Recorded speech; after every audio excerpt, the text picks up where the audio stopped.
Here in Madison, the prospect of a ceasefire is encouraging to those with direct connections to the region. JT Siskowski has you covered on one local woman's history with loss, Israel, Gaza, and her efforts to convince other Wisconsinites to care about the conflict.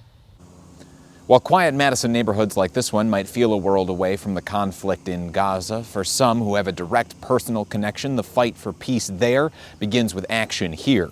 So this is my father's family before the Holocaust. Esty Denuer's family has known loss. The youngest being Esty, after whom I'm named. She was murdered in Auschwitz at about age 5. Of course, we don't know exactly when. She's a member of Jewish Voice for Peace's Madison chapter. I became a peace activist at age 14. And she's been calling for an end to the conflict in Israel. My parents' story is the story of Gaza.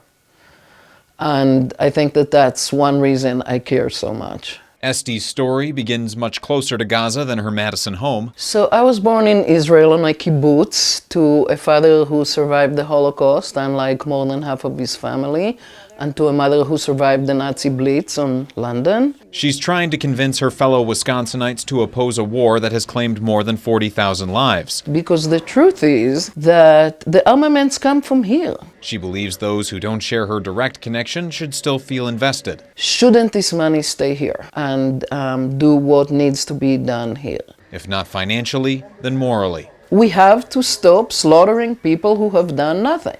President Joe Biden argues the U.S. should stand by Israel as Hamas continues to hold Israeli hostages, while continuing ceasefire negotiations. We're not there yet, but it's much, much closer than it was 3 days ago. The talks hope to prevent the conflict from developing into a regional war. So that's another reason for Americans to think about what they need to do, which is stop this war. In Madison, JT Siskowski, 27 News.